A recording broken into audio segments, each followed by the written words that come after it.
আজকের সকালের নাস্তা হচ্ছে বিরিয়ানি। মা ছেলের নাস্তা এটাই। কালকে রাতে হচ্ছে একটা মোরগ পোলাও আর একটা তেহারি নিয়ে আসছিল, সেটাই গরম করে নিলাম এখন।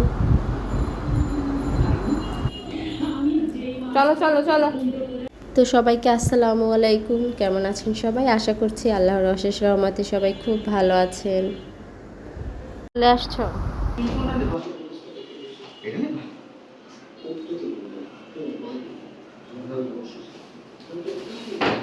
তো এইখানে ছেলের বাবা বাজার নিয়ে আসলো, আর আজকে অনেক ধরনের মাছ নিয়ে আসছে, টক দই নিয়ে আসছে। আর এই টক দইটা অনেক উপকারী একটা জিনিস। বাবুর একটু গ্যাস হয়েছে মনে হলো, তো এর জন্যই টক দইটা আনানো। আর একটু বিরিয়ানি রান্না করবো এক শুক্রবারে, ইচ্ছা আছে, যদি ভাল লাগে তো তখনও দরকার হবে।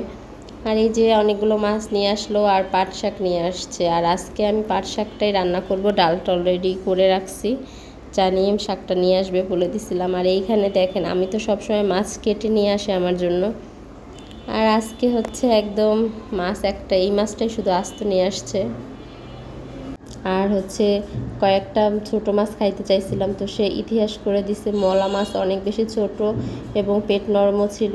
তো আজকে অনেক কাজ বাজ করলাম, এই মাছটা আমি কাটবো। আর অনেক দিন পর বড় মাছ কাটতেছি। আমি সাধারণত মাছ অনেক দিনই কাটা হয় না, কারণ বাজার থেকে সব মাছ মানে কেটেই দেয়, নিয়ে আসে কাটাই। তো আজকে বাবুকে একটু দেখাইলাম মাছ, ওকে ধরানোর চেষ্টা করলাম, ও একটু ধরে ভয় পেয়ে চলে গেছে, ও আর ধরে নাই। আর আমি দেখতেছিলাম যে আল্লাহ, মাছটা উপরের দিকে একটু মানে মাথাটাই, কিন্তু মাছে ওরকম মাংস নাই, লেজের দিকটা একদমই মানে পাতলা। তো এটাই হচ্ছে বাজার এখন গুছিয়ে নিব। আর হচ্ছে রুই মাছ আর পাঙ্গাস মাছ, এই দুইটা মাছ ফ্রিজে রেখে দিব। সিলভার কাপ মাছ, এগুলো ফ্রিজে রেখে দেবো, এগুলো কাটানো আছে। আর হচ্ছে এটাকে তো সম্ভবত মলা মাছই বলে। তো আমি বসে বসে একটা বাটিতে নিয়ে মানে করতেছিলাম, তো ভাল লাগতেছিল না, একদম অসহ্য লাগতেছিল। বেচিনের উপর ফালাই শুধু পেট গালতেছি, মানে মাছ ধোয়ার সময় আর কি ক্লিন হয়ে যাবে ভালো করে। মাছ খুবই নরম ছিল, এমন মাছ মানে এর আগে আনে নাই। মলা মাছ আনলেও মানে ফ্রেশ ছিল, এই মাছটাও ওইভাবে ভালো হয় না, মানে একটু নরম। তো আমি এখন পেট গেলে নিচ্ছি। আর অন্যদিকে হচ্ছে অন্য মাছগুলো আমি তুলে রাখবো। আর শিং মাছ নিয়ে আসছে, শিং মাছটা সবই ফ্রিজে রাখবো। আপাতত শুধু এই মাছটা কাটবো আর হচ্ছে বোয়াল মাছটা কাটবো, এছাড়া আর কোনো মাছ ধরবো না। আর দুপুরে এগুলোই রান্নাবান্না করব, সব একসাথে সম্ভব না। আর আমি মানে এরকম দাঁড়িয়ে দাঁড়িয়ে এই কাজটা করতেছিলাম, আর অনেক বোরিং ফিল মানে হচ্ছিল, অনেক মেজাজটাও খারাপ হয়েছিল। তো শেষমেশ আমার মাছটা করা কমপ্লিট। এখন আমি একটু লবণ দিয়ে মানে এইভাবে মাখিয়ে নিচ্ছি। আর এই মাছটা তো এই যে কালো কালো পানি বের হয়, যতক্ষণ না সাদা পানি বের হয় আমাকে ধুইতেই হবে, কিছু করার নেই। তো আমি এখন একটা পাতিলের মধ্যে নিয়ে নিলাম, বেশি করে একটু লবণ দিলাম, জানি মাছের গন্ধটা নাই থাকে। আর একটু হলুদের পানিতেও ভিজিয়ে রাখবো, আর একটু লবণের পানিতে, জানি আস্তে গন্ধ টন্ধ না আসে। আর এদিকে এই যে আমি বোয়াল মাছটা একদম কেটে নিয়েছি, জানি না কেমন হয়েছে কাটা, বেশি ভালো হয় নাই। অনেক দিন পর মাছ কাটলাম, মানে এরকম বড় মাছ আমি অনেক দিন পরই কাটলাম। এর ভিতরে কাটছিলাম ট্যাংরা মাছ, তো ট্যাংরা মাছ ছিল অন্যরকম, সেইটা আমি হচ্ছে কিচেন কেচি দিয়ে কাইটা নিয়েছিলাম। আর বটি দিয়ে মানে এইভাবে কাটছি, থেতলে গেছে অনেক জায়গা, তো মোটামুটি খারাপ হয় নাই। এই যে হচ্ছে আমার মাছ কাটা কেমন হয়েছে আপুরা বলবেন তো, ভালো হয়েছে কি না? ভালো মানে কি বলে, এক্সপার্ট গৃহিণী হতে হলে মাছ কাটাও ভালো জানতে হয়, কোনো ব্যাপার না। একটা সময় অনেক মাছ কাটতাম, তো এখন তো জীবন সহজ মানে সহজ হয়ে গেছে, কেটে টেটেই নিয়ে আসে। আর আগে দেখা যেত যে বিয়ের প্রথমে আমি যখন কিছুই পারতাম না, তখন অনেক কই মাছ নিয়ে আসতো, আর সেই মাছ আমি মানে কীভাবে কাটছি আমার এখন মনে পড়লে ভয় লাগে। আমি ঠিকই কাটছি, তবে আমার হাতের নখ টক একদম রক্ত টক্ত বের হয়ে যেত মাছ ধুইতে গেলে, মানে কীভাবে জানি ধুইতাম, মানে নখের অর্ধেক একদম খেয়ে যেত। আর একদিন মনে আছে, আমি অনেক কান্না করতেছিলাম আর হাতের আঙুল ফুটেতেছিলাম, আর সেটা দেখে ছেলের বাবা মানে হাসতেছিল, মানে বাচ্চাদের মতো করতেছি দেখা। মানে এখন মনে পড়লে মেজাজটা অনেক খারাপ হয়, যে আমি কষ্ট পাই আর সে মানে বলতেছে যে বাচ্চাদের মতো মানে হাসতেছে, মানে ওইটা অনেক ব্যথা দিছিল। তো যাই হোক, এইখানে আমি হচ্ছে মাছগুলো আসলে পলি করে নিচ্ছি, দুই ভাগ করে রাখবো আপাতত। অর্ধেক অর্ধেক করে 2টা পলিতে রাখবো, আর মাথাটা এমনিতে আলাদা রাখবো। আর এই আর আমরা মেয়েরা না মানে বাবার বাড়িতে পানি ঢেলেও খেতে পারি না, মানে এতটা শৌখিন আদরে থাকি, কিন্তু বিয়ের পর সংসারের কত দায়িত্ব কত কাজ, মানে আল্লাহই মানে ভিতরে মনে হয় এই মানে গুণটা দিয়ে দেয়, সব কিছু মেয়েরা গুছিয়ে নেয়। আর একটা মেয়ের মনে হয় প্রকৃত সুখ তার সংসারই, মানে তার সংসারের সব কিছুতে রান্নাবান্না মানে গুছানো, সবাইকে ভালো রাখা, দায়িত্ব, মানে এতেই মেয়েরা সুখ খুঁজে পায়। এখানে ছেলের জন্য 1 পিস বোয়াল মাছ ভেজে নিচ্ছি।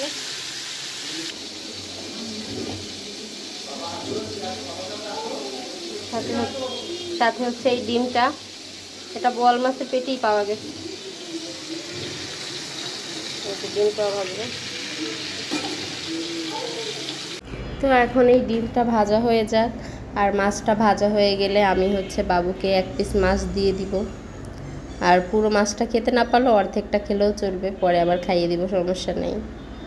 আর এখন রান্নাবান্না হবে হচ্ছে এই ছোট মাছটা। এই মাছটা আমি হচ্ছে মলা মাছটা আমি একদম ধুয়ে টুয়ে ক্লিন করে তারপরে একটু পানিতে একটু লবণ একটু হলুদ দিয়ে না ভিজিয়ে রাখছি, জানি মানে কোনো গন্ধ থাকলে আসতে আর ওইটা না থাকে, যেহেতু ভালো করে ধোয়াই আছে। এখন হচ্ছে এভাবে মাখিয়ে রেখে তারপর হচ্ছে একটু ধুয়ে নিব। আর আমি কিন্তু লবণ দিয়ে 2বার এমনি ধুয়ে নিছি। আর এদিকে মাছ হচ্ছে, আর পাট শাকটাও হইতেছে। তো পাট শাক ডালটা হইতেছে, আর এদিকে মাছ ভাজাও মানে হয়ে যাবে। আর আমি হচ্ছে এখন মাছটা রান্না করব। ভাত আমার হয়ে গেছে আগেই। দুপুরের এই রান্না বান্না শেষে টুকটাক অনেক কাজ আছে, একদম রান্নাঘরটা ক্লিন করে বের হয়ে যাব। তারপর ঘরটা মানে একটু মুছে একদম গোসলের জন্য চলে যাব। এই হচ্ছে কাজ বাস। আর এই যে দেখেন আমি 2টা বোম্বাই মরিচ নিয়ে আসছি এই ডালটায় দেওয়ার জন্য। তো ডালের এখন বাগারের জন্য মানে রেডি। আর এই যে ডালে আমি অনেকগুলো মরিচ দিয়ে দিচ্ছি, পুরো মরিচটা আমি 2টা একবারে দিতে পারি না, একটা দেওয়ার পর আর অর্ধেক দেওয়ার পর দেখলাম যে অনেক ঝাল, ঘ্রাণে বোঝা যাচ্ছে। তো আমি মানে যারা বোম্বাই মরিচ খান তারা জানেন, ঝাল দেখি মানে বুঝতে পারবেন কোনটায় ঝাল বেশি হবে। তো আমি বুঝলাম যে আসলে ঝাল হবে, এর জন্য 1.5টা দিলাম। আর আসলেই খাওয়ার সময় দেখলাম যে হ্যাঁ অনেক বেশি ঝাল ছিল মরিচটা, তো ভালো করছি 1.5টা দিয়ে, তা নাহলে আরও বেশি ঝাল হয়ে যেত। আর এই পাট শাক ডালটা না একদম ঝাল ঝাল খেতেই ভাল লাগে, মানে ঝাল মানে পাট শাক মানেই হচ্ছে বোম্বাই মরিচ ডালের একটা সম্পর্ক, মানে আমাদের বরিশালের এটা একটা জনপ্রিয় খাবার। আমি ছোটোবেলা থেকেই দেখছি যে সবাই মানে এইভাবে পাট শাক ডাল রান্না করে। তো মা চাচিরা হাতে বেটে ডালটা রান্না করতো, অন্য ডাল দিয়ে করতো, আমি তো মসুর ডাল দিয়ে করলাম। তো এখানে হচ্ছে আমি অনেকটা পেঁয়াজ, তারপরে সাথে আছে হলুদ, তারপর তেল, লবণ, এগুলো একসাথে দিয়ে ভালো করে চটকাচ্ছি, কারণ হাতে মাখিয়ে এই মাছের চচ্চড়িটা হবে। এই যে দেখেন একদম হাত দিয়ে মাখিয়ে পেঁয়াজটা নরম করে নিচ্ছি। আর আর এই যে আমি মাছটা দিয়ে দিলাম একদম। আর এখানে আমি একটু কিন্তু গুঁড়ো মরিচ দিছি, মানে এটা ক্যামেরায় মানে দেখাইতে মনে নাই। আর এই যে কতগুলো একদম সবুজ লম্বা লম্বা কাঁচা মরিচ আমি নিয়ে নিলাম। এই কাঁচা মরিচগুলো একদম টাটকা, এখনই নিয়ে আসছে। তো আমি কয়েকটা মরিচ একদম হচ্ছে চিড়ে চিড়ে মাছের মধ্যে দিলাম বেশি করে। আর এই মাছটায় আমি একটু বোম্বাই মরিচও দিব, গুঁড়ো মরিচও, 3 ধরনের মরিচ মিক্সড যাবে। তারপর হচ্ছে এই যে এই মরিচটা আমি দিয়ে দিব, একটু ঝাল ঝাল। আজকে হচ্ছে ঝালের প্রতি অনেক মানে খাওয়ার ইচ্ছে হচ্ছে। আমি কিন্তু অনেক ঝাল খেতে পারি, কিন্তু প্রতিদিন আসলে ঝাল খাওয়া হয় না। তো আজকে একদম ঝাল ঝাল মানে রান্না বান্না। তো এই যে আমি পানি দিয়ে দিলাম মাখিয়ে, এখন একদম এটা চচ্চড়ি পোড়া পোড়া মানে করে উঠাবো, একদম মানে শুকনো শুকনো, কোনো ঝোল থাকবে না, যেহেতু অনেক ছোটো মাছ কাটা কাটা, তো একদম চচ্চড়ি করেই উঠাবো। আর এই দিকে দেখেন আমি অল্প একটু শাক ছিল, পাট শাক ডালে দেওয়ার পরে, তো অতটুকু আমি এবার ভাজি করে নিয়েছি। পাট শাকটাও কিন্তু আমি বোম্বাই মরিচ দিছি একটু। আর এই যে দেখেন অবস্থা আমার মাছের, একটু আগে দেখলাম অনেকটা ঝোল আছে, আমি গেলাম রুমে গিয়ে একটু শুইলাম, আমার অনেক কোমর ব্যথা করতেছিল, হাত পা মানে পা ব্যথা করতেছিল। তো এর জন্য আমি একটু গিয়ে শুইলাম। ভালো লাগতেছিল না, যে ঝোল আসতে থাক, আমি 2 মিনিট পর যাই। এর মধ্যে দেখলাম একটা গন্ধ, দৌড়ে আসলাম, এসে দেখলাম যে হঠাৎ করে গ্যাসটা বেশি বেড়ে গেছে, গ্যাস কম ছিল তো বেড়ে যাওয়ার কারণে এই সমস্যাটা হয়েছে। তবে মাছ পড়ে নাই আলহামদুলিল্লাহ, মানে কড়াইয়ের সাইডটা আর কি একটু লেগে গেছে। আর এই যে আমি তুলে নিলাম একটা পিরিচে, এই যে হাফ প্লেটে আমি মাছটা নিয়ে নিলাম। আর এই হচ্ছে মাছের ফাইনাল লুক, দেখতে কিন্তু অনেক ইয়াম্মি। তবে একটা জিনিস আমি, 2টা জিনিস আমি মিস করলাম আজকে এটার পাশে আমি একটু চালতা দিতে পারলে আমার অনেক ভালো লাগতো। তো আমি চালতা দিতে পারিনি, এর জন্য আমি কয়েকটা তেঁতুলের আটি দিছিলাম সাইডে, সেটা আমি দেখাইতে ভুলে গেছি। আর ধনিয়া পাতাটা মিস করলাম, মানে এই ছোটো মাছের চচ্চড়িতে ধনিয়া পাতা লাগবেই। ছেলের বাবা একদম ভুলে গেছে, সে মরিচ নিয়ে আসছে, বই মরিচ নিয়ে আসছে, কিন্তু তার ধনিয়া পাতার কথা মনে নেই। আর এই যে দেখেন পোড়া কড়াইটায় আমি কি করতেছি, এটা আমি প্রায় এরকম করি। তো আজকে মানে দেখাইলাম আপনাদের। আল্লাহ, আমার নিজেরই হাসি পাচ্ছে এটা দেখে। তো এই যে দেখেন, এই পোড়া কড়াইটার মধ্যে আমি একটু ভাত নিয়ে নিলাম। আর আমার মতো এরকম কে কে করেন জানাবেন তো, আমার খুব হাসি পাচ্ছিল এই ভিডিওটা শেয়ার করতে।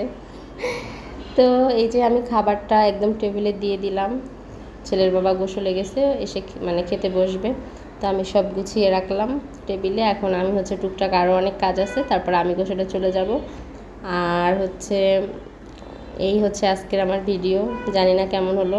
তো সবাই ভালো থাকবেন, সুস্থ থাকবেন, হাসি খুশি থাকবেন, আনন্দে থাকবেন, জীবনকে উপভোগ করবেন। জীবন তো একটাই, তাই না? আর একটা কথা, হ্যাঁ, প্লিজ আমার চ্যানেলটা একটু সাবস্ক্রাইব করে দেবেন। আল্লাহ হাফিজ।